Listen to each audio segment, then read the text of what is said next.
Ele. Vem aqui, ó. Vem aqui, ó. Melhorou, Felipe? Tá bom. Tirou o som? Tá ótimo. Que é em casa, né, velho? Casa você tá assim, Sim. né? Tranquilo. De boa. Criança, TV, bagunça. Família raiz. Que é família conservadora, cara. 100%. Tudo na bagunça.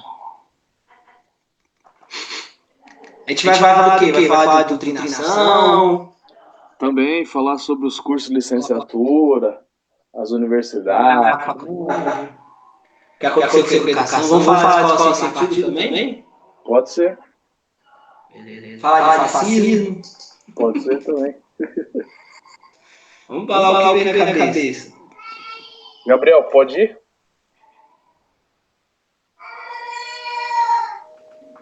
Pode ir, Duarte, pode ir. Tá ao vivo já? Então, pessoal, vamos para mais uma live. Boa noite a todos. Desculpem um pouco a demora. É de comum nos primeiros minutos nós esperarmos o pessoal entrar. E hoje vamos para mais uma live. Vamos falar sobre educação. O que aconteceu com a educação no Brasil? Nosso convidado é o professor Gabriel Salgado, professor de História, né, que também faz parte do movimento conservador. Já nos deu a honra, né, e ajudou nos eventos da Unecon do ano passado, os encontros que nós tivemos. Esse ano a Unecon ficou impossibilitada, assim como o movimento de promover encontros, congressos, mas logo, logo estaremos de volta. A educação é um dos assuntos importantes, tanto a nível municipal, estadual e federal, e nós vamos tratar de várias pautas aqui. E agora eu queria passar a palavra ao professor Gabriel, para que ele comentasse um pouco como é que ele... por que ele decidiu virar professor, e ele contar um pouco da história dele aí nessa carreira tão bonita que é lecionar, né? Boa noite, gente. Desculpa eu não ter muitos modos assim de mestre de cerimônia com o Felipe, não ter esse jeito bom de me apresentar, falar desse jeito. Eu vou ir respondendo as perguntas como se eu fosse um entrevistado, tá bom, gente? Não sei se meu som tá legal meu som aí, né?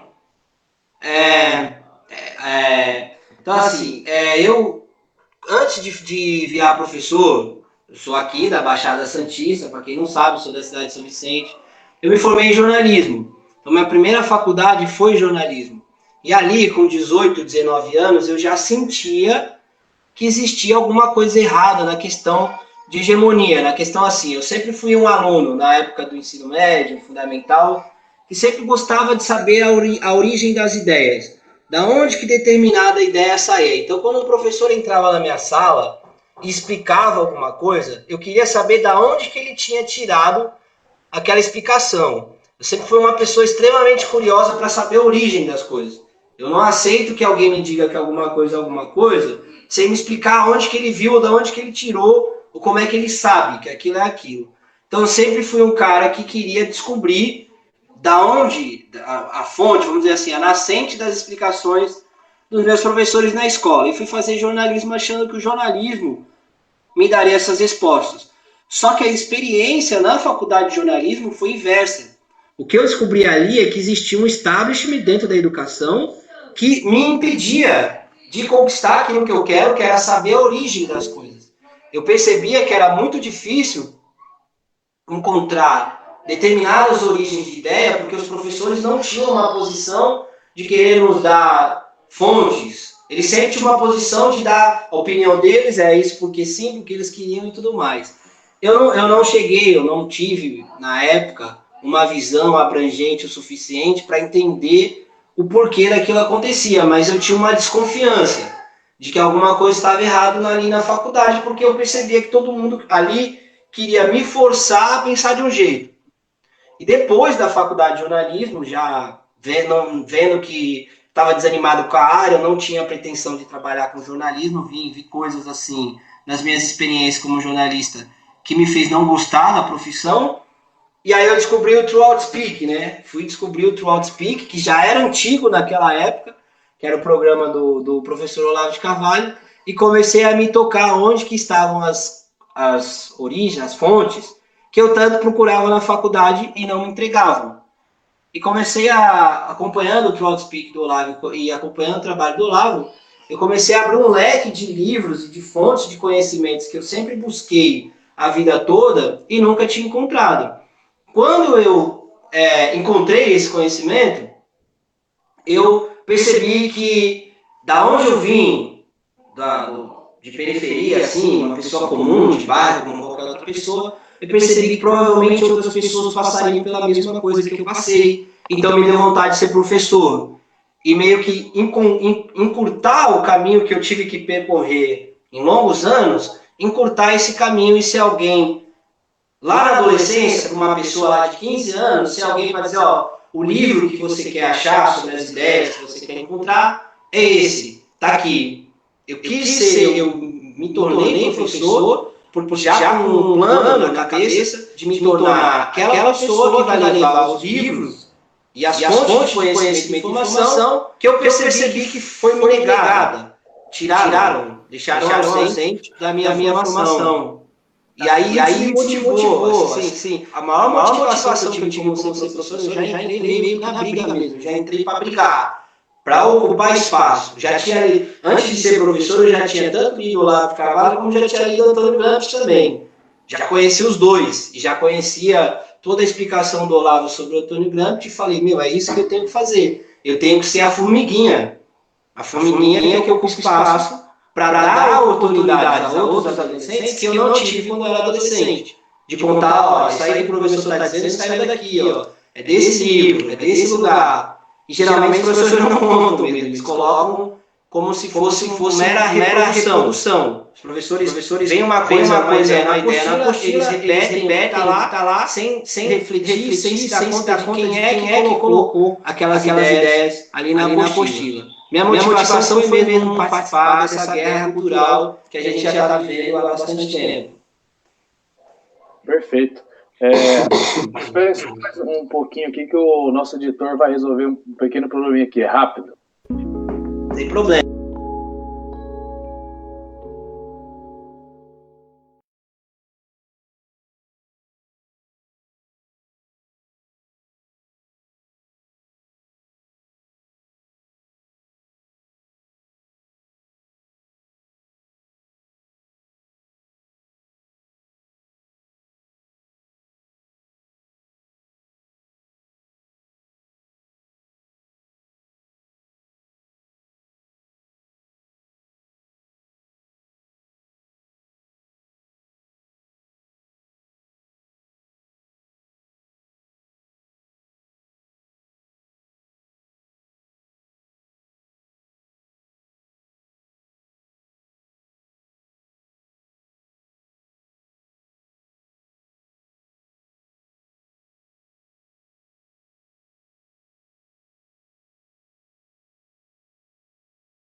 Você fala já e eu volto. Pessoal, estamos de volta. Desculpe aí, já resolvemos o problema e vamos continuar a nossa live aí, que será uma grande live com certeza. Então, professor, interessante isso que você disse, né? Eu saí do ensino médio em 2016, eu fui direto para a faculdade. Eu tinha já, a princípio, a ideia de ser professor. E eu costumo dizer que a universidade foi uma das minhas maiores decepções, assim, né? Porque eu imaginava que era uma coisa. Quando eu cheguei, eu vi que era outra. Na minha sala tinha muitos militantes e os professores, na maioria das vezes, perdiam mais tempo falando de política do dia a dia, né, contra o governo, do que falando de história, passando conteúdo mesmo. Isso ocupava muito tempo. Eu lembro que, às vezes, eu reclamava né, para o reitor, falavam para ele, pô, para o reitor, para o coordenador, se nós alunos estamos pagando a universidade, né, seja ela pública ou privada, e vocês, os professores vão ficar aí falando de política ou vão dar aula, vão ensinar, né? E arrumava boas confusões, porque, pô, e os alunos gostavam. Quando o professor começava a ficar falando de política, aí que eles gostavam, porque ficava enrolando, passava o tempo, né? E a gente não ia pro conteúdo.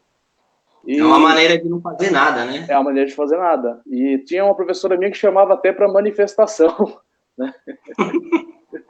Você vê. Sei, cara. Eu tô 6 anos de estado, eu já tive vários exemplos de ver, não só como aluno no meu tempo, isso já acontecia quando eu era aluno, tá? Não é uma coisa nova. Eu tive professores meus, na época realmente eu não tinha essa maturidade de perceber que ele estava enrolando, que ele estava querendo me impor uma doutrinação, mas eu simplesmente não gostava, só falava, isso é chato, não devia se ensinar assim. Eu tinha essa visão. Hoje, como professor, eu vejo isso acontecer e é de forma frequente, tá? Principalmente professores de humanas. Mas acredita, eu já vi caso de professor de matemática, de química, perdeu uma aula falando de ditadura militar.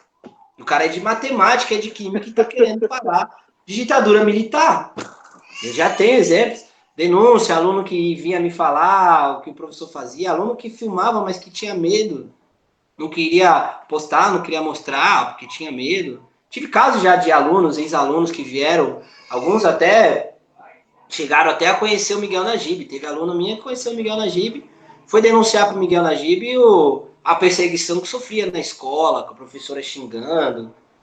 Eu tive alunos meus que já passaram por isso. Como é que você... Isso é um problema sério. Sim, é muito. E na universidade, na escola acontece, na universidade é pior ainda. Eles tentam isolar os alunos, né? Os alunos mais conservadores, eles isolam de todas as formas, tanto os colegas de classe quanto os professores ficam isolando eles. Como é que você vê a formação dos professores?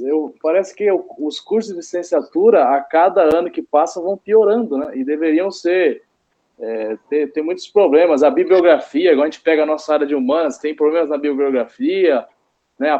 As pedagogias que são usadas, então, eles selecionam alguns e o aluno termina a faculdade e só leu aqueles autores. Então, quando ele for lecionar, ele vai lecionar baseado naqueles que ele viu na faculdade. A não ser que ele acabou conhecendo outros, que é difícil, né? Sim. Eu considero isso, cara, um ciclo vicioso. Isso, para mim, é um ciclo vicioso. Os professores são formados de forma doutrinária, eles formam os alunos de forma doutrinária, os alunos vão formar a próxima geração de forma doutrinária. Então, é um ciclo vicioso que não acaba. Por isso que é um problema que a gente já está vivendo há décadas e décadas. E ele não vai parar nunca, ele vai ser eterno. Porque ele é um ciclo fechado. Então, não adianta a gente querer resolver problema de a formação do professor é ruim. É um problema integrado. Eu vejo que você tem que resolver esse problema da doutrinação, do ensino doutrinário, de forma integrada. E aí eu vejo como exemplos, até uma coisa que o Paulo Guedes fala muito, mas uma das coisas que é muito difícil, que torna o trabalho de quebrar esse ciclo muito difícil, é a centralização do ensino.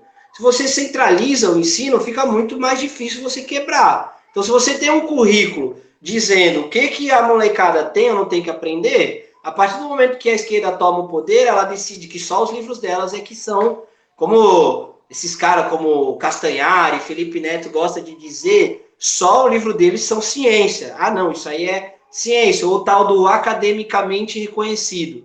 Se eles estão lá e eles impõem que aqueles livros é que são importantes, automaticamente eles já criam um discurso de autoridade. Eles mesmos criam a hegemonia e colocam a hegemonia como o único discurso de autoridade válido. Os livros conservadores não têm relevância, eles não estão na academia. Claro, quem está lá não deixa eles entrarem. Não existe um debate. Não existe mesmo, nem sequer menção. Uma coisa estranha no nosso ensino brasileiro, que até em outros lugares não é tão assim, que é por isso que o Olavo fala que nem na União Soviética é desse tipo, é que não existe nem sequer a menção. Os nossos professores, eles não mencionam os livros conservadores nem para falar mal. Eles não mencionam para dizer assim, olha, esse livro do Von Mises aqui é só groselha, é só coisa errada, tá tudo errado. Eles não mencionam, eles não permitem nem sequer que mencione. Para você ter uma ideia, no meu primeiro ano de ensino, eu dei uma aula, já no meu primeiro ano, eu dei uma aula sobre o Olavo de Carvalho e fiz uma brincadeira já sabendo do resultado que daria, né? E falei para minhas alunas que estavam tendo aula ali, para elas falarem na aula de filosofia, próxima aula do professor de filosofia, falar o que ele achava da teoria das camadas do Olavo, né? Para perguntar o que ele achava da filosofia do Olavo. E aí as alunas fizeram isso e veio me contar depois. As alunas disseram que quando foi perguntar para ele, o professor deu um soco na mesa. Não ouse falar o nome desse cara. Na minha aula vocês nunca vão falar o nome desse cara. Aí começou com os impropérios. Esse cara é um farsante, um astrólogo, isso, aquilo outro. Então, essa postura no meu primeiro ano já deu uma dimensão do tipo de campo, de terreno que eu ia atuar. Eles, na escola, a gente ainda está na parte onde os livros conservadores nem citados podem ser. Eles não permitem nem que você cite. O aluno chega lá, chega um aluno de 15 anos e começa a perguntar sobre a escola austríaca, sobre o clube lá do jantar, lá do Edmund Burke, do Samuel Johnson, o professor não vai nem conversar com ele. O professor vai xingar ele de fascista, de nazista, de racista, supremacista branco, todo tipo de coisa absurda que esses caras inventam para qualquer pessoa que cita um livro conservador. Esse é o estágio que a gente está em termos ideológicos dentro da escola. Sim, é curioso isso também dos autores, porque eu costumo dar um exemplo muito bom, né? Você pega um livro didático do Estado, vai lá nas últimas páginas, na parte da bibliografia, pelo menos 90% ali é autor marxista, ou os revolucionários ali da época da Revolução Francesa. Você pega até um livro de filosofia, muitos livros basicamente jogam no lixo os grandes filósofos como Aristóteles, Platão, Sócrates, e ficam pegando muito mais esses modernos, né? E é tão abrangente, Felipe, que eu fiz o concurso público aqui da prefeitura, até passei em 7º lugar, não sei se vão chamar ou não, mas eu prestei e peguei a bibliografia que eu tinha que estudar. Tinham mais de 40 livros só de educação, só da parte, assim, caía 10 perguntas sobre pedagogia. Só de pedagogia tinha 40 livros, e eu tive a manha, a pachorra de contar, eu gosto de fazer isso, contar, os 40 eram de esquerda, Felipe, os 40. Nossa. Os 40, de 40 era de esquerda. Eu conheço livros de pedagogia de direita e de esquerda. E os 40 eram ou ligados a Paulo Freire, ou ligados a Karl Marx, ou ligados a Darcy Ribeiro, essas correntes que a esquerda sempre defendeu. Então, o problema, ele ultrapassa a escola. Você vai fazer um concurso público, você vai fazer o Enem, muita gente reclama do Enem, no Enem só cai pergunta esquerdista. Não é só no Enem. Se você vai fazer um concurso público, se cair pergunta de áreas humanas, é só sobre conteúdo de esquerda. Você vai fazer a prova aí na Petrobras, né, numa grande estatal, e cair alguma pergunta de ciências humanas, só vai cair conteúdo de esquerda. Então é um problema que ultrapassa a escola. Eles não ensinam na escola, não se coloca em lugar nenhum o conteúdo conservador, e se alguém leva para lá, esse alguém ainda é hostilizado. Esse é um dos motivos essa é a base da minha crítica ao Escola Sem Partido, que é uma crítica parecida com o que o Olavo fez. O Escola Sem Partido, ele tenta trabalhar o problema como fosse apenas o ensino da esquerda. Não, está doutrinando as pessoas. Não, o problema não é nem doutrinar a esquerda, porque eu ensino sem problema os livros de esquerda. O problema é a ausência completa e absoluta de qualquer corrente de direita. A gente tem um problema de censura e perseguição. Não tem um problema de doutrinação. Nós temos um problema de censura e perseguição, com hostilidade, que beira ali, como eu já tive casos, até violência. Tive caso de um aluno meu que picharam na parede, um aluno não, né? Um conhecido meu com idade de aluno, que estudava numa faculdade pública, e picharam na parede, batam no neonazista, porque ele era conservador e tinha o cabelo raspado. Ele só era conservador. Picharam, batem no nazista. E uma vez ele teve que fugir lá da escola, deu uma confusão, porque tinha gente esperando ele na saída para bater nele, porque ele era nazista. Um bando de molecada de 15 anos que não deve ter lido 2 livros sobre nazismo na vida. Tô sendo bonzinho para não falar um, não deve ter passado do 2º livro de nazismo e tá por aí rotulando as pessoas como se eles soubessem o que é o nazista, quem é o nazista e tudo mais. É um problema grave. Ainda sobre essa parte dos livros, né? Pra você ver como é que isso é assassinar a área de humanas e assassinar a formação dos professores, dos alunos, né? Dos professores também, porque o cara, quando ele está lá no ensino médio, o correto, o ideal seria, ele tem que conhecer autores diferentes, porque aí aprendendo o que aqueles autores escreveram, ele vai formar, fazer o juízo de valor dele, vai tirar as conclusões dele, né? Quando você pega na aula de sociologia, os alunos conhecem muito Karl Marx, Durkheim, Max Weber, para nesses 3 aí, e quando conhece outros, ou filósofos também, a maioria a gente já sabe quais são os de carteirinha que são endeusados sempre. E outros grandes, né, que nós temos aí, que são renegados pelos universitários, né, os alunos acabam não conhecendo. Isso é muito ruim, porque aí o cara acha que todo o conhecimento supremo está naqueles autores que passaram por ele. Então, ele acha que tudo que existe é aquilo que ele conhece. Então, o que ele não conhece não existe, né? Esse é o ápice da ignorância mesmo. Essa parte também de centralização da educação, eu lembro que uma vez eu vi o Thomas Juliano falando sobre o surgimento do Ministério da Educação, né, do MEC, porque surge ali no contexto da Era Vargas, já totalmente centralizador, com o objetivo de centralizar a educação e criar um novo homem. Então passa governo, passou Vargas, veio os militares, veio depois a FHC, Lula, e todo esse aparato, né, estatal continuou. Parece que no governo federal tem 600 mil cargos, funcionários públicos comissionados, e 300 mil estão na educação. Olha o absurdo, Sim. Tanto, é muita coisa. Eu vi já o ex-ministro que saiu agora, o Abraham, falando sobre isso. É completamente absurdo.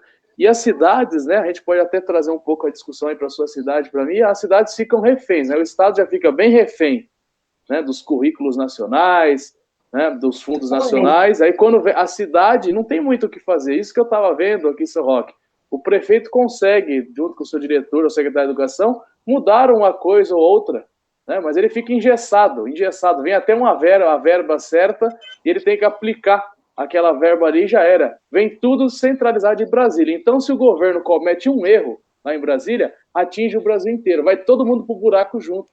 Se fosse descentralizado, teria uma competição entre vários tipos de educação, seria muito melhor, né? Mas não é o que acontece. O que você acha dessa excessiva centralização?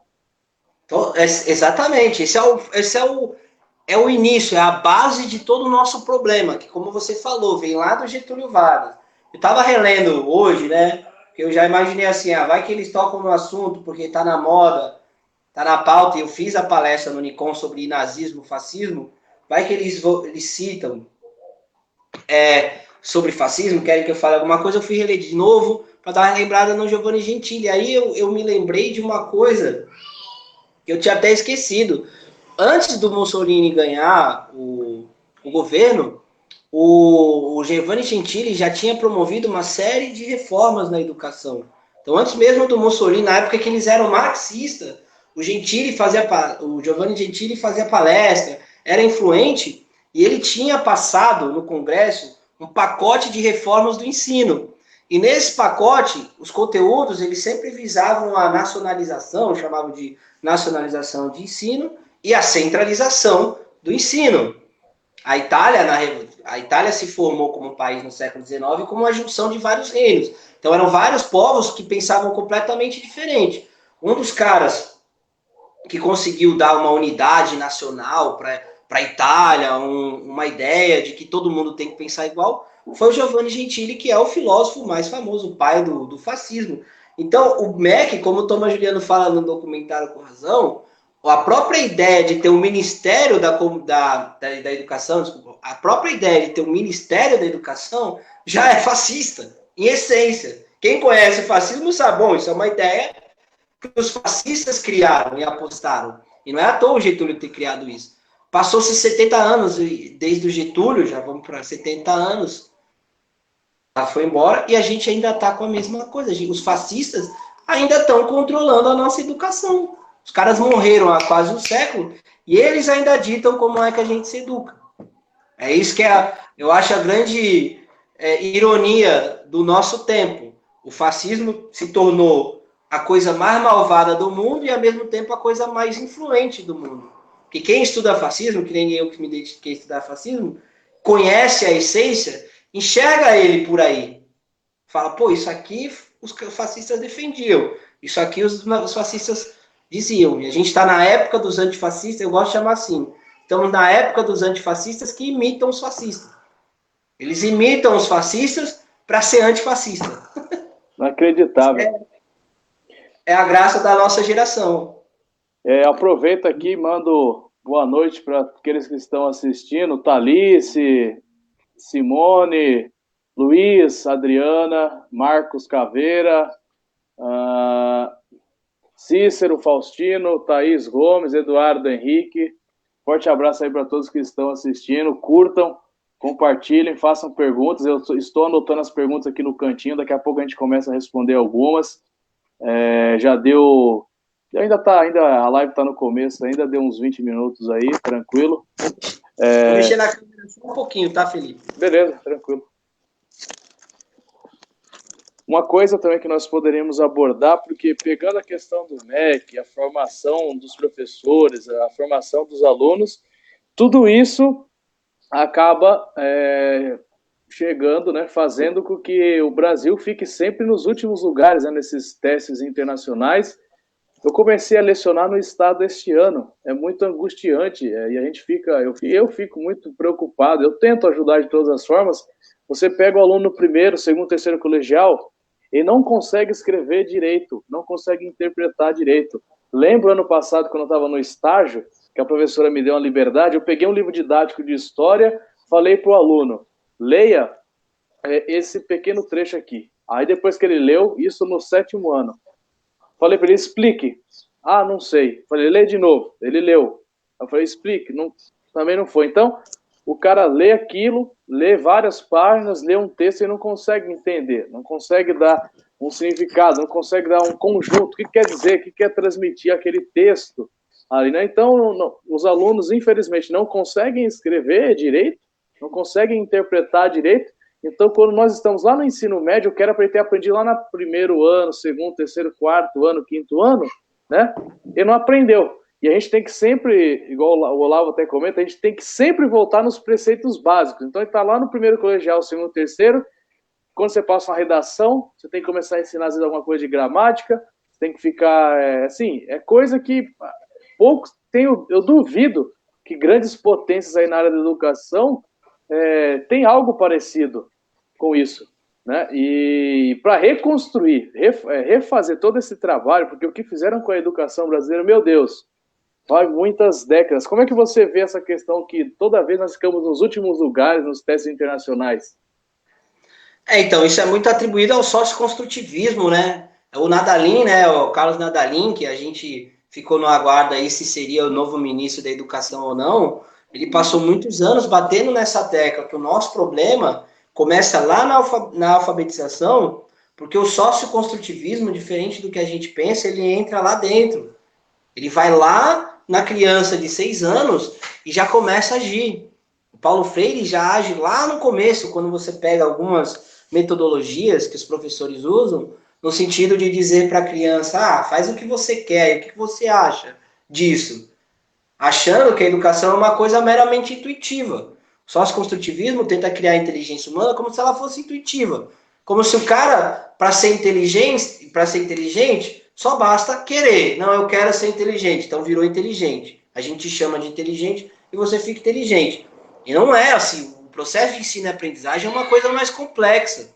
E eu já vi alguns vídeos do Nadalin explicando a importância da criança valorizar, copiar, valorizar, tentar reproduzir alguma coisa desde o início, tentar treinar a leitura a partir dos símbolos, o tal do método fonético, né? O método fonético, que ele briga bastante, né? Sobre o método fonético, que ele sempre fala. Essas coisas funcionavam no passado. foi usado durante séculos e a humanidade não parou de escrever livro, não parou de descobrir inovações tecnológicas, pelo contrário, as coisas evoluíram. De repente chegou no grau, aparece o tal de Paulo Freire, aparece a escola de Frankfurt, aparecem os caras que dizem, não, tudo que fizeram até o nosso tempo estava errado, não presta. Nós vamos fazer uma coisa nova, a gente vai dar liberdade para as almas das pessoas, nós vamos liberar elas. Na verdade, eles não estavam liberando, eles estavam retirando. Eles estavam retirando o método de ensino-aprendizagem das pessoas com base em dar liberdade para elas pensarem o que quiserem. Isso é um reflexo da cultura, assim, é muito difícil você querer combater isso, porque essa destruição do método de ensino-aprendizagem, ela acompanhou a destruição da alta cultura também, né? Então, quando aparece a cultura de massa, no começo ela aparece bonita, como se fosse a democratização da cultura. E, na verdade, a gente descobre coisas como a arte moderna. Não sei se você já viu exposições de arte moderna. O cara põe um guarda-chuva quebrado, traça um quadrado, todo mundo tira foto e ele diz que aquilo é uma obra de arte que custa 50 milhões de dólares. Qualquer pessoa com 2 neurônios sabe que isso não é arte. A arte é mais complexa que isso, muito mais. Mas esse declínio, em nome dessa falsa promessa de que o espírito humano vai se desenvolver com a liberdade total de tudo, de criação, enfim. Essa falsa promessa causou um declínio na cultura e, consequentemente, criou um declínio. Deu espaço para engodo. Você pega a obra do Paulo Freire, para mim, minha visão como professor, é um completo engodo. Eu sempre brinco assim, me pergunto, você já leu Paulo Freire? Eu falo, mais ou menos. Porque sempre que eu começo a ler, eu ou durmo ou paro de ler, porque ou eu não entendo nada, ou eu acho que ele está me enrolando e não está falando nada.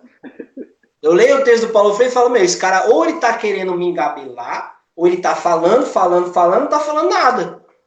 Eu caro meio assim os textos dele, porque é muita estética no livro dele, nos livros dele, possui muita... Eu gosto de chamar de estética, que eu gosto de chamar de palavra vazia. É muita palavra vazia para pouca construção racional de ideia. Quem lê Paulo Freire não consegue assimilar uma ideia concreta. A maioria dos professores, vou ser sincero contigo, Felipe, a maioria dos professores que eu conheço que falam de Paulo Freire, mal sabem explicar a ideia do Paulo Freire. Sim. Só diz que ele é bom porque ele é patrono da educação, porque ele é famoso. Mas se você pedir para eles uma explicação do efeito, da metodologia, nenhum sabe. Nenhum sabe. Para mim, acho que o freirianismo, vamos dizer assim, é a arte do professor engabelar a sociedade. O professor finge que sabe alguma coisa, fala 3 ou 4 palavras bonitas e todo mundo fica achando que é uma maravilha porque ele diz, eu peguei do Paulo Freire. Essa visão que muito professor que entra na educação, penso eu, como aconteceu comigo, essa visão que o professor acaba tendo porque o Paulo Freire emborreceu todo mundo. Porque ele parece que ensina as pessoas a ser vigarista da educação, vamos dizer assim. Ele parece que ensina as pessoas a ser assim, faça pose de inteligente, não seja inteligente, faça pose. Fale bonito, fale... Eu acho maravilhoso essa expressão que o brasileirinho criou do prudência e sofisticação, e quando os caras criam isso, eu assimilei com tanta coisa que eu estudei, Felipe, falei, cara, esse prudência e sofisticação cabe em tanta coisa, velho, que é feita, que é a maioria esquerda que fez, que é feita para enganar a gente mesmo, para fazer a gente de otário, para emborrecer a gente, para imbecilizar a gente. Eu acho maravilhoso esse termo, prudência. Eu acho que, às vezes, alguns professores que tentam reproduzir Paulo Freire só fazem isso por prudência e sofisticação. O concreto mesmo, o cara não sabe aplicar. Ele não sabe. Não aplica. Nós chegamos num nível, eu vejo, como eu comecei agora, né, na educação, e nós chegamos num nível tão, assim, bem no fundo do poço mesmo, é triste. Muitos professores, até que bons, né, às vezes são engolidos pelo sistema. Porque o cara bate um desânimo, porque ele olha para os lados e fala, que diabos eu vou fazer? Aí sim, é tentador mesmo, Felipe. Você vai passar por isso. Eu tenho que te avisar. Você vai passar por isso. É tentador o professor vendo todo esse cenário que o Paulo Freire criou de deserto intelectual dentro da escola. o professor ele começa a perceber uma oportunidade de largar a mão e viver no privilégio, porque o professor pensa assim, se eu não der nada para os alunos vão gostar de mim, porque eu não passo lição, eles vão me achar legal. Eu não vou precisar ter trabalho nenhum, ainda vou ganhar no mole, vou receber para fingir que trabalho, não vou ter trabalho nenhum e vou ser amado pelos alunos. Tem mesmo, eu vou dizer, tem muito professor que percebe isso. Fala, se eu pegar a apostila aqui e mandar os alunos fazer de qualquer jeito, e se o aluno não fizer, eu não ligo, eu vou ganhar o meu salário tranquilamente, os alunos vão gostar de mim, e eu não vou ter dor de cabeça nenhuma. É outro reflexo assim prático que a gente consegue enxergar desse declínio educacional e cultural causado pelo Paulo Freire. Quando você não tem mais a preocupação de causar um efeito concreto no aluno, você não causa efeito concreto, você fica livre para engabelar. Você vai lá, engabela, espera os 50 minutos passarem.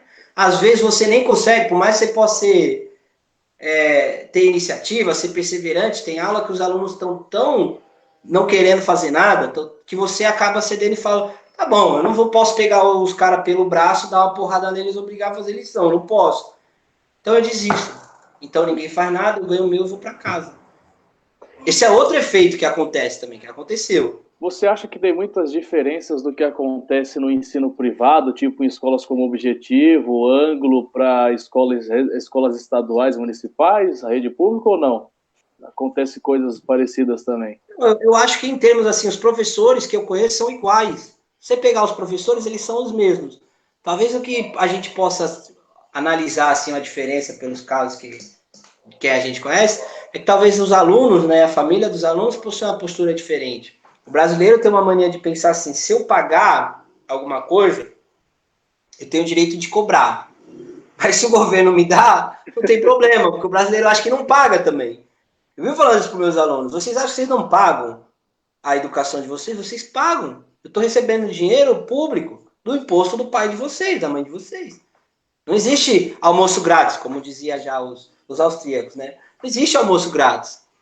Então eu acho assim que uma facilidade que a escola particular dá, mas não, eu também tenho minhas dúvidas, viu, Felipe? Eu não sei até quando.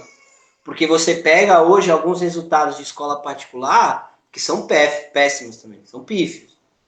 Que assim, uma escola particular, se o pai está pagando, você imagina que o aluno vai passar com uma nota satisfatória. Você pega as notas das nossas faculdades públicas, em termos internacionais, elas são ridículas. Ridículas. O último documentário do Brasil Paralelo traz muito isso. Eu lembro que tem um trecho, né, esse documentário do Paulo Freire, tem uma parte que tem uma professora que fala o seguinte, acho que ela até trabalha no Ministério da Educação, esqueci o nome dela.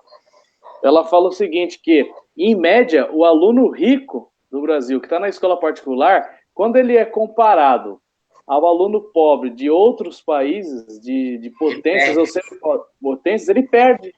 Ele fica atrás. Você vê o nível, como a gente chegou assim mesmo numa situação que é o caos total. Sim, a partir do momento que as mesmas práticas, como eu te falei, as mesmas práticas são adotadas. Também falo isso para o pessoal, não pense que a doutrinação, vamos dizer assim, ou a censura ao conservadorismo não está só na escola pública, na particular é igual. E é isso que é engraçado, porque tem empresário que às vezes não é nem esquerdista, nem socialista, mas como ele não se preocupa com o conteúdo pedagógico, ele deixa na mão de um coordenador, de um professor, muitas vezes ele banca a própria doutrinação, banca a própria censura, as ideias, e banca, consequentemente com isso, o próprio declínio do resultado da própria escola dele. O resultado dos alunos da escola dele acabam não sendo satisfatório com o patrocínio dele. Sim. Esse problema do Paulo Freire se estende a todas as áreas. Eu sempre falo, não é um problema de ensino médio, de ensino fundamental, superior, é de todos. Desde a alfabetização, o socioconstrutivismo ataca lá na alfabetização e vai pegar lá no mestrado. Quando a gente vê lá as teses de mestrado, onde ninguém nem faz nada anticomunista e quando faz vira tema de TV, que vamos lembrar do caso da Ana Caroline Campaiolo, que foi o caso famoso. A menina resolveu pegar um autor que não era de esquerda e virou um acontecimento histórico na faculdade dela. A professora não queria nem deixar a menina se formar. É mais ou menos o que acontece ainda. Acontece isso. Uma coisa que também eu vejo os alunos falarem muito, por causa de todo esse contexto, é que a escola, para o aluno, é chata pra cacete, né? Não tem nada de... Ele vai para a escola só porque ele é obrigado mesmo, porque não tem nada. Sim. Uma A coisa gente que eu vejo- está vivendo isso agora, Felipe. A prova disso agora é no ensino à distância, cara. A participação dos alunos é baixíssima. Baixíssimo. E aí dá para ver que eles não tinham costume mesmo de estudar em casa, né? Não estudam em casa. Não mesmo. Não estudam em casa. Eles não estudam por iniciativa. Os nossos alunos não possuem iniciativa nenhuma. Eu nunca gosto de dizer os nossos alunos, porque sempre tem a meia dúzia. Eu gosto de focar nas meia dúzias, porque eu fiz parte dessa meia dúzia. Eu fui de escola pública também, eu também era de uma sala onde ninguém queria estudar, onde tinha um problema da gravidez na adolescência, do tráfico de droga, eu vi tudo isso. E eu fui um adolescente que me esquivava dessas coisas e me focava em, não, eu tenho que estudar por mim. E sempre tem um ou dois alunos, todo professor assim, na maioria das salas sempre tem um ou dois alunos assim. Mas o problema é que existe uma cultura, como eu falei lá na palestra que eu dei para vocês, existe uma cultura muito hostil àquele adolescente que vai seguir nesse caminho. Desde a invenção da palavra nerd aí, que é uma brincadeira do bullying, mas é a sério mesmo. Se você quiser ser um adolescente engajado, você começa a incomodar não só os seus colegas, mas também os professores, a gestão, e você começa a ser perseguido. Então tem tudo isso. O sócio-construtivismo é uma ideia ruim, imbeciliza, e ainda tem um detalhe. Proíbem de você discutir, se quer discutir, se ele devia ser retirado ou não. E nos cursos de pedagogia e licenciatura só se vê os autores socioconstrutivistas, que é Vygotsky, Piaget, Paulo Freire, só fica nesse, parece que não tem outro, parece que os caras que defendem educação clássica, né, que essa palavra quase que é um palavrão no meio da educação, na educação clássica, é um palavrão. Em qualquer trabalho. Eu acompanho o trabalho do Nadalim há muito tempo, já deu resultado, ele mostra. Se eu chego para esses caras e falo, olha, eu gosto mais do Nadalim do que Paulo Freire, pronto. Quem é esse cara? Ninguém nunca ouviu, não tem relevância. O mais perto que esses caras possam conhecer por causa do Bolsonaro, agora, é falar assim, esse cara tem uma escolinha lá no meio do Paraná, lá no interior do Paraná. Tipo, quando você pega um trabalho que é bom e gosta, eles tentam de todas as formas te rebaixar, para se eles não conseguem ganhar na discussão, se eles não conseguem te provar que o método é melhor, ele ganha no discurso da autoridade. Não, mas não tem relevância, não tem importância, nós não vamos usar. O Paulo Freire é patrono, como você falou, patrono da educação. Então, ele é importante. Para mim, o Nadalim tem um trabalho infinitamente superior ao do Paulo Freire. Para qualquer... essa parte do Paulo Freire e como é que é importante nós termos também no âmbito, além da parte da alta cultura, na educação, ter conservadores na política também, porque aqui em São Roque, no dia 4 de junho, por falta de um projeto, um vereador do PSDB apresentou 4 projetos sobre Paulo Freire. 4. Um dos projetos institui Paulo Freire patrono da educação municipal. Ué, o desgraçado já ganhou o título desmerecido de patrono da educação nacional, querem dar de patrono da educação municipal, né? Nós do movimento fomos até conversar com os vereadores, ainda não foi a plenária para votar, mas ainda bem que, pelo que a gente averiguou, a maioria dos vereadores vão votar contra os 4 projetos, né?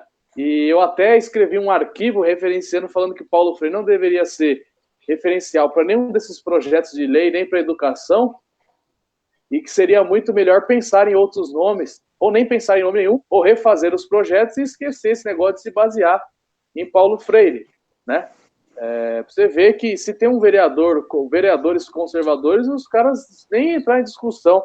Como que pode, na nível uma educação municipal, agora vai ter que ficar se pautando em criar projeto de lei sobre Paulo Freire? Tá de brincadeira, né? Já aconteceu algo parecido, assim, escândalos a nível municipal aí, da Secretaria de Educação da sua cidade, da Câmara, já aconteceu algumas baboseiras desse tipo? Tem. Eu vou te falar sincero, Felipe, eu não fico muito assim atento à questão política. Eu gosto de falar isso pro pessoal do movimento conservador. O ideal é assim, você separar as áreas, assim. Eu atuo na educação, eu não tenho pretensão a ser candidato político, não quero cargo político, não peço cargo político para ninguém, porque a minha paixão é a educação. É os livros, é as aulas, é os documentários. É isso que eu quero. O meu campo de batalha é na educação. Mas sempre tem aqueles que eu conheço, que lidam mais. A gente tem aqui, você deve conhecer, que é do nosso movimento, o Greg. Ele é totalmente antenado nessa parte de projetos. Então, tudo que eu quero saber, assim, sobre projetos de político, como ele provavelmente vai ser o candidato, é um cara que eu peço há muito tempo que vire candidato, eu gosto da ideia dele ser um político, porque ele tem vocação, o nosso Greg, eu deixo para ele me explicar, às vezes eu sou meio distante. Mas o Paulo Freire, cara, ele virou uma bandeira, por isso que os políticos usam tanto ele. Ele é um espírito vivo de compromisso da esquerda, onde eles nem se importam se o método... Cara, um defensor do Paulo Freire, ele não tá nem aí se dá certo, se não dá certo, se o Paulo Freire tem qualidade, defeito, eles não querem saber, eles só precisam defender o Paulo Freire porque é uma bandeira do movimento político deles. Então, muitos políticos colocam o Paulo Freire no projeto não por causa da ideia do Paulo Freire, ele nem entende, como eu te falei, os professores não entendem. Que dirá o político, que nem leu. Ele nem entende, mas ele põe o Paulo Freire porque ele já sabe que assim que ele colocar o Paulo Freire, ele vai ser abraçado por toda a militância esquerdista e vai ser apoiado por essa militância. Vai soar. E não só a militância esquerdista, não estou dizendo a militância esquerdista da política. Geral, imprensa, professores de universidade, a tal da ciência, os representantes da ciência do Felipe Neto da vida aí. Então eu acho que esses caras, para mim, eles fazem por questões políticas. Não é porque ele está preocupado se o Paulo Freire tem um resultado. É a coisa mais comum que vai ter, cara. A esquerda sempre faz isso. É a mesma coisa do zumbi. Toda hora falam para mim, muita gente me pergunta, Gabriel, é verdade que o zumbi tinha escravo? Era um costume do povo dele na África ter escravo. Ele não fazia escravo porque era malvado, nem porque era bonzinho. Mas ele tinha porque era normal na cultura dele. Você fala isso, o esquerdista se ofende. Você é um racista. Não pode você falar um negócio desse, seu racista. Tá desmerecendo um herói negro. É assim. Os caras não se importam para a história, não se importam para a realidade, não se importam com a verdade. Eles estão preocupados com o efeito que vai causar no público-alvo dele. Os esquerdistas vão estar me olhando, eu vou dar uma lacrada. É a famosa lacrada. Então eu vou dar uma lacrada para cima desses caras. É isso que esses políticos fazem. E, curioso, concordo totalmente. Eu vou dar só uma olhada quantos minutos nós já tivemos. Deu quase 1 hora. Agora, se você concordar, vamos partir para responder algumas perguntas aqui. Mandar perguntas. Não, eu estava lendo aqui. Eu estava mexendo no celular aqui. Alguém deve ter visto que eu estava lendo. Eu não sabia que tinha pergunta no aplicativo. Pensei que ia vir pelo Facebook. Quem deveria... Vamos lá, lê para mim aí. Fala aí. Responder, tipo, essas perguntas de forma rápida. Quem deveria ser, em sua opinião, o patrão da educação brasileira? O que você acha? Ah, cara, eu chuto o pau da barraca. Se eu fosse o escolhido para definir, eu colocava o Olavo de Carvalho mesmo. Que é para a choradeira ser completa.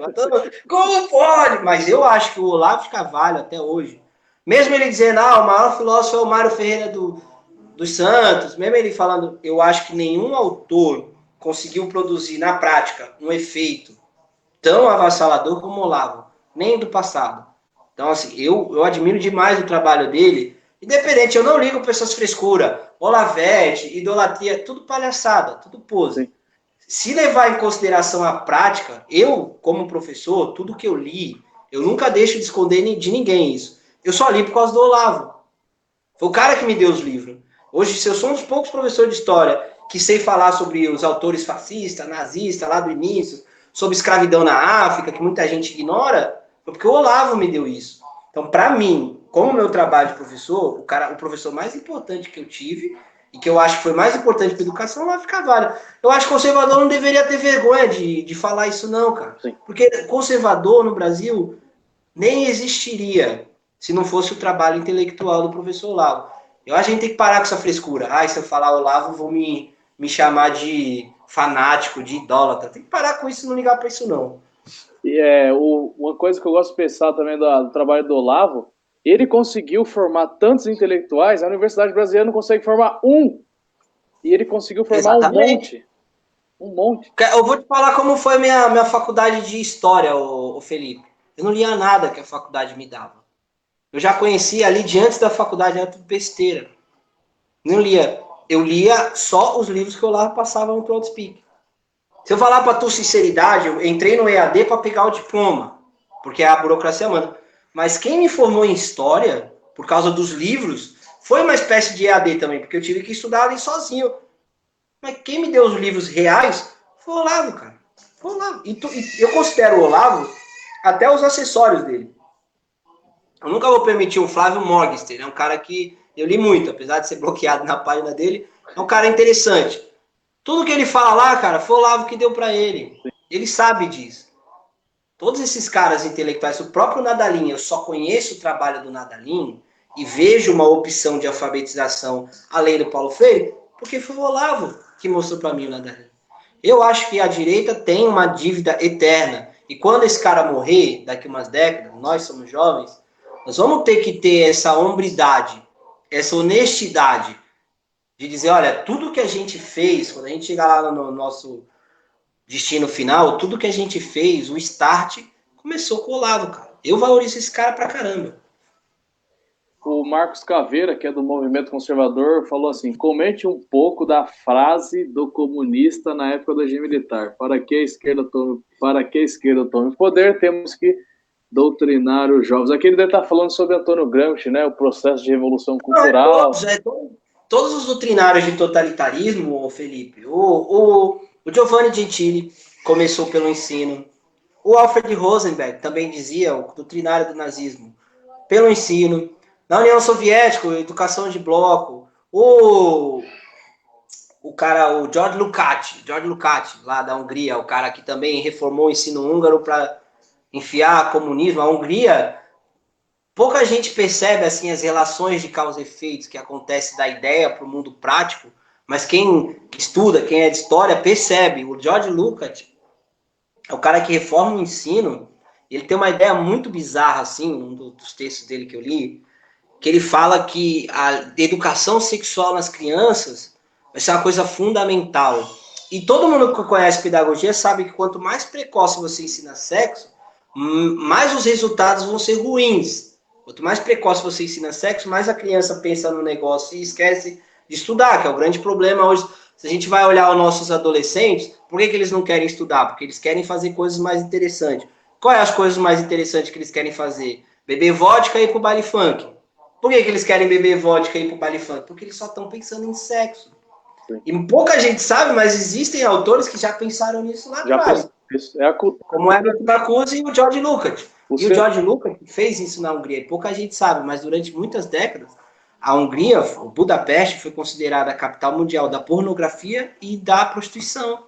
A Hungria é um país que teve, eu me lembro dos anos 90, ela teve assim, uma ligação com o turismo sexual muito forte. Acho que agora deu uma maneirada lá, depois que o comunismo caiu lá na Hungria, as coisas foram maneirando. Mas quem é dos anos 80, 90, se lembra que a imagem internacional que a Hungria tinha era de exportadores de fita cassete pornô, vendia bastante, e de prostituição para quem ia lá, turista que ia lá. Isso tudo é pensado e fabricado pelos autores, cara.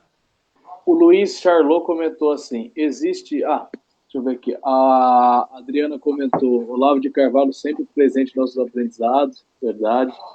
O Luiz perguntou, existe algum progresso na educação estando nas mãos do Estado, mesmo tendo ministro e presidentes bons? Não, eu acho que não, porque a máquina está toda aí e o governo tem poucos meios de desmontar a máquina, porque toda vez que o governo tenta fazer algo, já vem outro poder e corta a decisão dele, então a gente está engessado, a máquina está aí, e nem nesse governo nós vamos conseguir, haja décadas aí para conseguir desmontar essa máquina. Acho que só será possível desmontar a máquina quando nós tivermos mais gente de fora preparada e disposta e ter entendido que esta máquina é um problema, e isso vai demorar bastante ainda, mas está aparecendo as pessoas, né? Como nós aqui estamos conversando sobre isso, acredito que talvez, sei lá, daqui uns 30 anos as situações sejam um pouquinho melhor. O que você acha?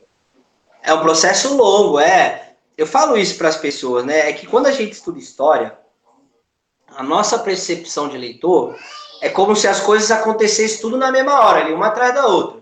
Então as pessoas esquecem que do Jean-Jacques Rousseau até a queda da Bastilha, tem quase um século. Dali, o Rousseau, quando aparece a Bastilha, é um século. Então, o Olavo falava muito isso. O Olavo começou a brincar, a brincadeira, nos anos 90. Atravessou o 2000, que é a minha primeira faculdade, o PT hegemônico ali, atingindo o pico, o ápice. Virou para 2010, o trabalho do Olavo já tinha lastro e todo mundo já falou, lá, aquele cara tá certo. É uma continuação. Eu não sou um desesperançoso, não acho que a gente não vai conseguir desmantelar o aparato estatal. O problema é que as pessoas precisam ter a paciência que a história exige. E isso aí é a cereja do bolo. O Olavo cansa de explicar a nossa ejaculação precoce, que é verdadeira. A nossa ejaculação precoce de querer eleger o presidente achando que ele vai fazer alguma coisa num estado aparelhado. É o contrário. Primeiro tem que ser nós aqui. O PT pode ficar lá, eu costumo falar isso, para um monte de amigo meu que está com pretensão a ter cargo, a ser deputado. E eu falo para eles, olha o que os deputados governistas estão passando, porque foram avisados que iam passar por isso. O poder não está na mão de quem tem cargo. É a mesma coisa que eu explico de diploma. Eu não sou professor de história porque eu tenho um diploma. Não é isso que me torna professor de história. É a quantidade de livro ou de fonte que eu fui buscar, que eu fui querer saber. É isso que me dá autoridade.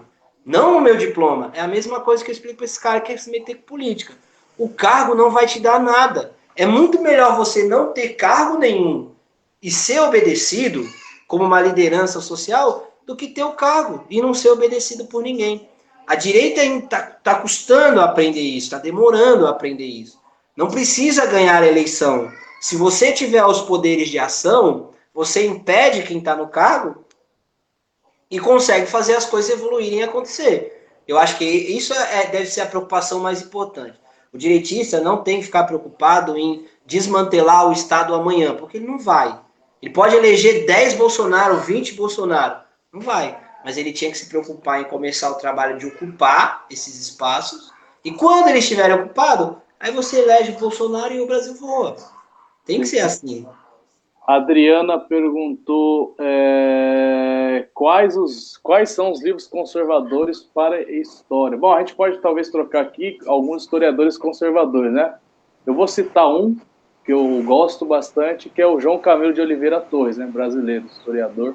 Escreveu bastante sobre o Brasil. Você tem algumas indicações para alguns historiadores? Não, então, assim, eu acho esses autores, não necessariamente precisa ter um autor de história, mas muitos autores conservadores, o Dinesh de Souza.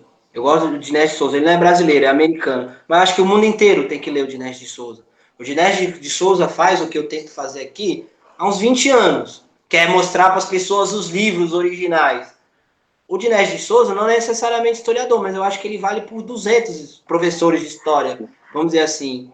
Então, eu sou sincero mesmo, cara. Eu não tenho ninguém assim no Brasil que eu ache que tenha um trabalho tão válido como o Dinesh de Souza, por exemplo. Ou eu gosto de admirar muitos autores, historiadores, por categoria. Então, no caso do fascismo, como eu gosto do Dinesh de Souza, também o Anthony James Gregor, que é o cara especialista, o maior especialista em fascismo. É o cara que tem um livro chamado Young Mussolini, acho que é um dos poucos historiadores que conta a trajetória marxista do Mussolini.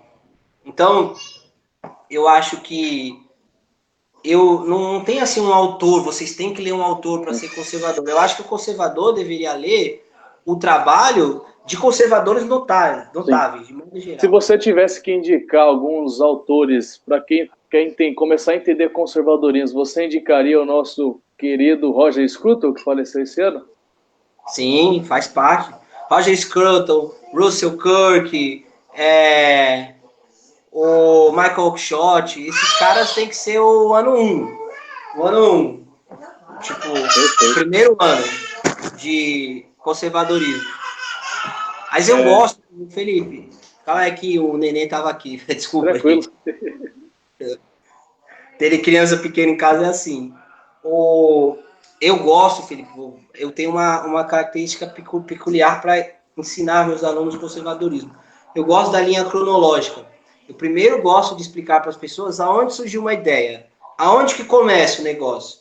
E depois que elas entendem lá onde começa, é que eu começo a passar as personalidades notáveis desse movimento. Então eu sempre gosto de falar de cara para as pessoas sobre o clube, do Samuel Johnson, do James Boswell, do Edmund Burke, estou esquecendo o principal.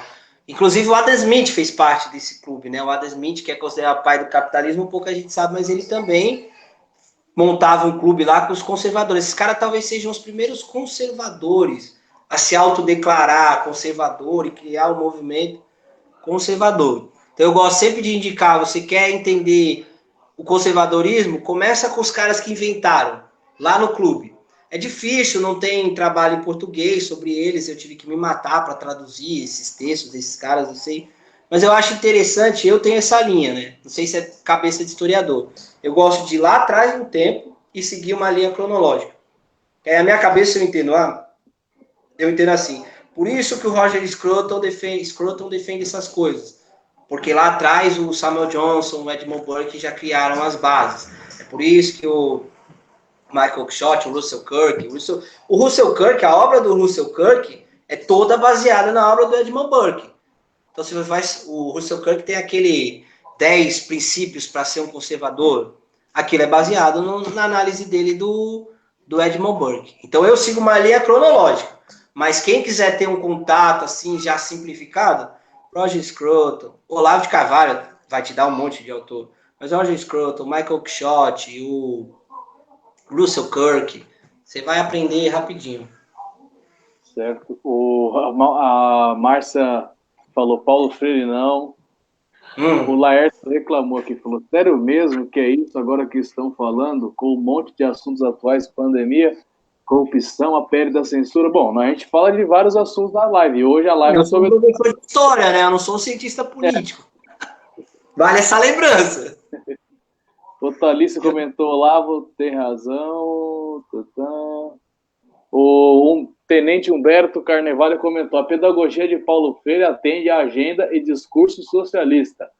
É uma pedagogia sem expressão dentro do universo da educação. Tenho a impressão que a raiz do problema está no currículo que foi alterado conforme a ideologia socialista. A gente falou isso lá, eu acho que o problema está no currículo em si. Como a gente falou lá, início do MEC na era Getúlio Vargas. Então, só o fato de você ter um currículo, você já está excluindo as possibilidades de trazer para a escola as várias divergências, as várias correntes. Eu não gosto da ideia de currículo, não me é agradável. A Edna Rossi perguntou, o que você acha do livro de Eduardo Bueno, Brasil, uma História? Não conheço esse livro, o autor eu conheço só de nome. Eu conheço ele no YouTube, assim, mas Eduardo Bueno, Marco Antônio Villa, esses caras, eu considero eles o Rubinho Barrichello da história, sabe o Rubinho Barrichello? Os caras só admitem que alguma coisa existe quando todo mundo já sabe. Enquanto todo mundo não sabe, eles fingem que não existe. Eu já li alguns textos deles, O Eduardo Bueno, acho que é o tal do Peninha lá, que grava vídeos, eu não estou equivocado. Como é o do Villa, eu já li o Villa. Esses caras, eles ficam repetindo aquela propaganda que você ouve dos professores a vida inteira. Todo mundo já sabe que é mentira, eles gravam um vídeo pro YouTube dizendo que sempre falou sobre aquilo, que é mentira e tudo mais. Tudo que eu vejo o Eduardo Bueno, eu vi alguns vídeos ele falando sobre história antiga brasileira, é tudo cópia do Leandro Narlock. Quem já leu o Narlock? Eu li o Leandro Narlock acho que na década passada. Quem já leu sabe que o cara tá copiando, tá pegando as informações agora. E aí, o que eu aceito isso, tudo bem. Se eles falassem assim, não, mas é porque eu espero o tempo certo para ter certeza que aquilo aconteceu, tudo bem. O problema não é esse, o problema é que se chega alguém que conhece algo que eles não conhecem, eles atacam, eles agridem, eles xingam. É isso que eu não gosto nesses caras. Essa minha ressalva com eles é essa. Deixa eu dar uma olhadinha aqui. É totalmente diferente da postura do Rafael Nogueira, por exemplo, Felipe. Vou te contar um caso aqui, um minutinho. Eu cheguei para o Rafael Nogueira e falei, eu dei uma parada agora nesse trabalho, mas eu estou traduzindo o livro do Barão de Goville. Porque eu quero fazer uma obra, quando eu for escrever meus livros, mais para frente, com a origem. Eu acho que a gente tem pouco conhecimento da origem desse negócio de direita, esquerda, conservadorismo, progressismo, pouca gente entende o que aconteceu lá no começo. E o Barão de Gouvilha é uma peça-chave. Eu fui falar para o Rafael Nogueira, que eu estava traduzindo. Eu me surpreendi, o cara virou para mim e falou, nossa, Barão Gouvilha, eu não conheço esse. Esse eu nunca tinha ouvido falar. Eu sempre brinquei que ele é o Neymar. Para mim, ele é o meu Neymar do conservadorismo. O cara conhece tudo. Eu, do lado dele, sou um indigente. Eu fui falar de um livro, o cara teve uma humildade que eu nem esperava. Eu fiquei atônito quando o cara disse isso. Como assim tu não conhece um livro? Tu conhece todos os livros para mim? Todo livro que eu digito lá no Google, tu já falou deles? E ele teve toda a tranquilidade para dizer, não conheço. Pô, faz isso, eu gostaria de ler e tal, depois tu fala comigo. Ele teve essa postura. Eu não gosto desses caras aí, Vila, Bueno, porque eles não têm essa postura. Sim, é humildade intelectual, né? Um dos princípios básicos aí. Exatamente. Tem um monte de autor, gente, que eu não conheço. Um monte, tá? Não é porque eu sou professor de história. Tem um monte de autor conservador por aí que eu não faço ideia. Quem me trouxer, eu agradeço. Nós já estamos aqui com 1h e mais ou menos 15 minutos. Você quer fazer as suas palavras finais aí em uns 3 minutos? O que você achou? E o que você acha que ainda... O que nós devemos fazer? Uma pergunta boa. O que os conservadores brasileiros, nas suas várias áreas de atuação, o que eles devem fazer para recuperar a real educação? O que você acha que nós devemos fazer? Bom, pegando aí em gancho o protesto do rapaz aí, não sei se é um rapaz ou moço, que estava indignado porque está acontecendo um monte de coisa ruim, pandemia, corrupção, eu vou querer falar então puxando para a parte de história, sobre o que está acontecendo com as estátuas. A retirada das estátuas agora virou moda e agora querem tirar a estátua do Borba Gato. Eu, em vez de falar uma opinião, eu gosto muito de indicar livros, citar livros assim que não são nem livros para virar intelectual. Não é livro para virar intelectual, mas é livro que todo ser humano devia ter obrigação de pelo menos saber que existe. Então, que é o caso eu ia falar do 1984. Eu acho que hoje está muito importante, muito fundamental para todo mundo ler esse livro, falar desse livro, porque quem já leu o livro tá atônito, percebendo que aquilo que está ali está ganhando vida, cara. E esse negócio da estátua é uma das coisas mais bizarras que eu, como professor de história, jamais imaginei que ia acontecer. E isso é muito mais importante do que as pessoas pensam, porque quando você elimina a memória, e isso é um efeito que aconteceu não faz nem 100 anos atrás, gente. Lá atrás, quando eu ensino sobre esses doutrinários do fascismo, do nazismo, eu sempre explico que uma das características primordiais deles era tocar fogo em livro, esconder livro, acabar com o passado, acabar com o conhecimento humano. E o que esses caras estão tentando fazer, derrubando essas estátuas, é muito mais do que aparecer na TV e fazer graça. Eles estão construindo um movimento sério, muito sério, que pode dar resultado catastrófico daqui a pouco. Eu sempre ficava dizendo para os meus amigos do movimento conservador, há um tempo atrás, como era primordial eles se preocuparem com a censura de conservadores na internet. Para mim, eu falava para eles, a coisa mais séria, para mim era mais importante se preocupar com isso do que ganhar a presidência. Eu considerava assim.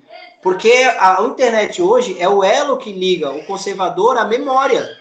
Hoje, tudo isso que a gente conversou aqui, os livros conservadores, a nossa educação, foi graças à liberdade da internet. Que a memória deu pra gente, né? A memória da humanidade. O que esses caras estão tentando fazer é subir o sarrafo. Eles não só querem controlar a internet e não permitir mais que a humanidade tenha memória para cometer as mesmas experiências totalitárias de menos de 100 anos atrás. Eles estão querendo ir além, agora estão querendo eliminar a memória dos espaços públicos, da escola, dos lugares da sociedade, dos espaços públicos, onde a memória mais tem que estar viva. Então eu nem faço um comentário, eu só faço um apelo. O que a gente precisa se preocupar? O que a gente precisa se preocupar mais, o conservador? Com esse ataque à memória. Porque o nosso grande trunfo são as nossas ideias. Mesmo no poder político, mesmo as ações, com o tempo isso vai se desenrolando. Mas se a gente perder a nossa memória, a gente passa mais 30 anos sem existir. Porque era isso que dava hegemonia para a esquerda. Nos anos 90, 2000, a esquerda dominava tudo porque a direita não tinha memória. Não existia internet para as pessoas saberem onde está o conhecimento. Meu pedido é, os conservadores têm que se concentrar na luta para preservar a memória. Não permitir que derrubem estátuas, não interessa se o cara era malvado, era bonzinho. Eu sou contra derrubar a estátua até de Karl Marx. Ele precisa estar lá. A gente precisa ensinar como não ser. Mas não permitir que derrube estátua. Não permitir, hipótese nenhuma, que se controle a internet, que se censure conservadores na internet. Eles subiram o tom, a gente tem que subir o tom. Te chamou de nazista, processa.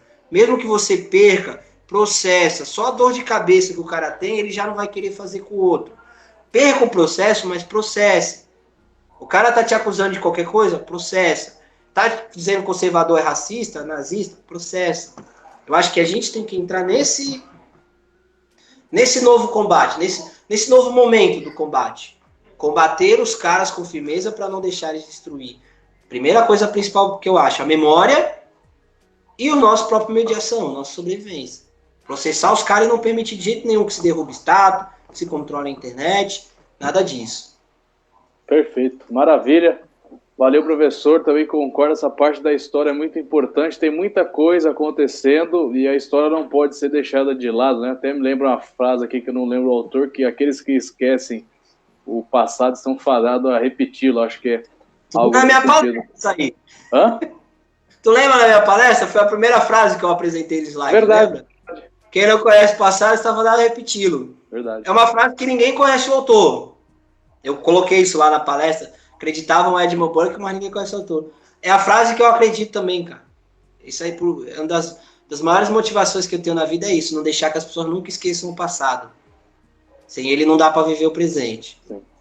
Bom, chegamos aqui ao final de mais uma live. Falamos sobre educação hoje. Valeu muito, valeu assim demais. Vocês participaram, mandaram perguntas, fizeram comentários. Falamos sobre educação a nível federal, estadual, municipal. O que aconteceu com nossas universidades, com as nossas escolas, o que está acontecendo com os nossos alunos, né? E já deixo o convite aqui para o professor para que daqui a algumas semanas você, professor, acho que o Renato Lucena e mais alguém do movimento, vamos fazer uma live na página do Movimento de São Roque falando sobre fascismo. Vamos destrinchar sobre o assunto. Então, daqui a algumas semanas, pessoal, a gente vai agendar, marcar horário, umas 2 semanas de antecedência para divulgar bastante e vamos provar que todos que ficam opinando sobre fascismo, na verdade, não sabem o que é fascismo, né? Nós devemos continuar aí se organizando, acreditando, estudando, se preparando, porque nós estamos numa guerra cultural. Quem não estudar, quem não se preparar, vai ser engolido pelo adversário, né? Então você que é jovem, que está assistindo aí, que mora aqui em São Roque, região, que mora em São Vicente, procure o Movimento Conservador, se inscreva no COF, né, que é o curso online de filosofia do professor Olavo de Carvalho, faça o curso do Rafael Nogueira, Política, Governo e Conservadorismo. Essa preparação vai deixar você fortalecido para que quando um esquerdista te parar, começar a falar um monte de jargão, você mostre para ele que quem tem a verdade ao seu lado é você e não ele, porque a mentira para eles é constante, a mentira faz parte da vida deles, né? Enfim, boa noite a todos, fica com Deus, até mais.